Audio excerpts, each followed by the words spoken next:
प्रिय दर्शकों, एक कबूतर ने बताया, यह तीन काम मनुष्य को रंग से राजा बना देते हैं।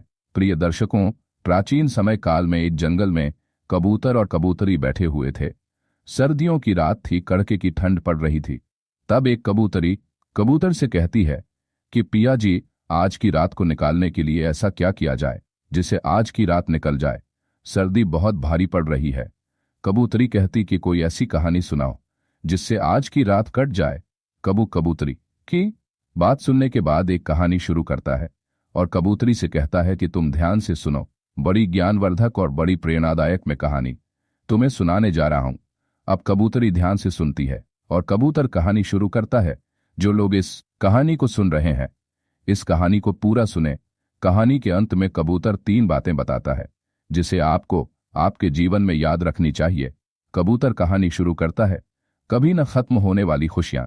रामपुर एक शांत और सुंदर गांव था, लेकिन गांव के कोने में बसी एक छोटी सी झोपड़ी के भीतर शांति नहीं, बस चुप्पी थी।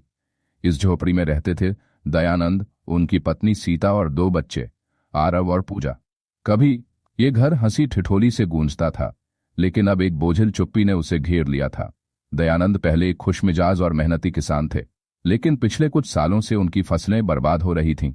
कभी सूखा, कभी बेमौसम बारिश, कर्ज बढ़ता गया और साथ ही उनका गुस्सा भी। वे छोटी छोटी बातों पर झल्ला उठते। सीता दिन भर चुपचाप घर के काम करती रहती और बच्चों ने बोलना लगभग छोड़ दिया था। झोपड़ी के बाहर लगे पुराने नीम के पेड़ पर रहता था एक बूढ़ा कबूतर, जिसका नाम था बाबा कबूतर। गांव के बच्चे उसे गुटरगू बाबा कहते थे। वह बहुत समय से उस घर के ऊपर रहता था और सब कुछ देख रहा था। एक दिन दयानंद की चीखें फिर से गूंजी। उन्होंने सीता पर तंज कसते हुए कहा, क्या तुम सिर्फ खाने के लिए रहती हो? घर की हालत देखी है कभी? सीता ने कुछ नहीं कहा, बस आंसू पोंछकर रसोई में चली गई। पूजा ने डरते हुए अपनी मां का हाथ थामा और आरव चुपचाप किताबों में सिर गड़ा बैठा रहा। कबूतर ने यह सब देखा और अपने मन में सोचा, अब समय आ गया है कि मैं इस परिवार को कुछ सिखाऊं, वरना ये टूट जाएंगे। अगली सुबह सवेरे जब सूरज की पहली किरणें नीम के पत्तों पर चमक रही थीं, बाबा कबूतर ने धीरे से झोपड़ी की छत पर उड़ान भरी और दयानंद के सामने जाकर बैठ गया।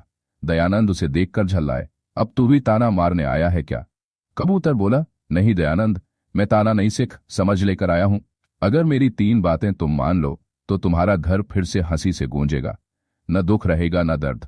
दयानंद चौंक गए। कबूतर बोल रहा है। सीता और बच्चे भी बाहर आ गए। सबने देखा, वह कबूतर सचमुच बोल रहा था। मैं बाबा कबूतर हूं, मैंने इस धरती पर बहुत समय बिताया है। आज मैं तुम्हें तीन ऐसी बातें बताने आया हूं जिन्हें अगर अपना लो तो जिंदगी से शिकायतें खत्म हो जाएंगी। सीख, शुक्रगुजार बनो। कबूतर ने पहली बात कही, शुक्रगुजार बनो हर उस चीज के लिए जो तुम्हारे पास है। इंसान अक्सर उन चीजों को याद करता है जो उसके पास नहीं है और भूल जाता है जो है। दयानंद, तुम्हारे पास एक प्यारी पत्नी है, दो समझदार बच्चे हैं, एक घर है और जीवन है। क्या ये कम है? दयानंद चुप रहा।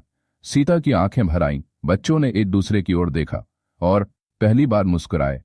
हर सुबह अपने घर वालों को देखो और कहो, मैं आभारी हूं कि तुम मेरे जीवन में हो। यह छोटा सा वाक्य घर को मंदिर बना देगा। सीख, बातें छुपाओ नहीं बांटो। दूसरी बात, कबूतर ने कहा, बातें छुपाने से मन का बोझ बढ़ता है। जो बात दिल में है उसे अपनों से बांटो। दुख अगर बांटो तो हल्का हो जाता है। दयानंद, तुम अपने दुख सीता को नहीं बताते, बस गुस्सा करते हो। सीता, तुम चुप रहकर सब सहती हो। बच्चों, तुम डर के कारण चुप हो जाते हो, लेकिन परिवार वही होता है जहां सब खुलकर बात करें। दयानंद ने पहली बार बच्चों की ओर देखा और कहा, बोलो ना, तुम मुझसे डरते हो? आरव ने हिचकिचाते हुए कहा, हाँ पापा, जब आप गुस्सा करते हो तो हम बहुत डर जाते हैं। दयानंद की आंखें नम हो गईं। वह आरव को गले लगा लेते हैं। बाबा कबूतर ने कहा, हर दिन एक समय ऐसा बनाओ जब सब मिलकर बातें करें, सिर्फ बातें, बिना कोई ताना, बिना कोई डर। यह समय तुम्हारे रिश्तों को संजोएगा। तीसरी सीख, बुरा याद मत रखो, माफ करना सीखो। तीसरी और अंतिम सीख, कबूतर बोला, माफ करना सीखो। जो हुआ उसे याद रखोगे तो वह तुम्हें हर दिन जलाएगा, लेकिन अगर माफ कर दो तो तुम्हारा मन हल्का होगा। सीता, जो बातें दयानंद ने गुस्से में कह दी उन्हें दिल पर मत लो। दयानंद, तुम भी सीता के कटु वचनों को भूल जाओ। बच्चे, माता पिता पर गुस्सा मत रखो। हर इंसान गलती करता है, लेकिन जो माफ कर दे वही सच्चा है। सबने एक दूसरे की तरफ देखा। एक लंबी चुप्पी के बाद दयानंद ने सीता से कहा, मुझे माफ कर दो, मैंने तुम्हें बहुत दुख दिया। सीता बोली, नहीं, मुझे भी माफ करना, मैंने भी तुम्हारी परेशानी नहीं समझी। बच्चों ने आकर माँ पापा को गले लगा दिया। पहली बार सबके चेहरे पर मुस्कान थी। नया अध्याय। उस दिन से परिवार ने बाबा कबूतर की 3 बातों को अपनी जिंदगी का हिस्सा बना लिया। हर सुबह वे एक दूसरे को धन्यवाद देते। धन्यवाद कि तुम मेरे जीवन में हो। हर शाम सब एक साथ बैठते, दिन भर की बातें करते, हंसते, रोते और एक दूसरे की सुनते। कोई गलती होती तो माफ कर देते ताकि मन का बोझ न बढ़े। धीरे धीरे दयानंद का मन शांत हुआ। खेती में थोड़ी थोड़ी तरक्की होने लगी। गांव वालों ने भी घर के बदलते माहौल की तारीफ की। बाबा कबूतर वहीं नीम की डाल पर बैठा रहता और हर शाम गुटरगूं करता, जैसे आशीर्वाद दे रहा हो। एक दिन आरव ने बाबा कबूतर से पूछा, बाबा, क्या अब आप उड़ जाओगे? बाबा मुस्कुराए, नहीं बेटा, मैं कहीं नहीं जाऊंगा। मैं हर उस घर में हूं जहां लोग शुक्रगुजार हैं, बातों को बांटते हैं और माफ करना जानते हैं। मैं हर उस दिल में रहता हूं जहां प्यार है। सीख जो है उसके लिए आभारी रहो। शिकायतें कम हो जाएंगी। अपने मन की बात अपनों से कहो। अकेलापन खत्म हो जाएगा। दूसरों की गलतियां माफ करो। मन शांत रहेगा, घर खुश रहेगा। यही है कबूतर की सीख, दुख दर्द से मुक्ति की राह। धन्यवाद दोस्तों।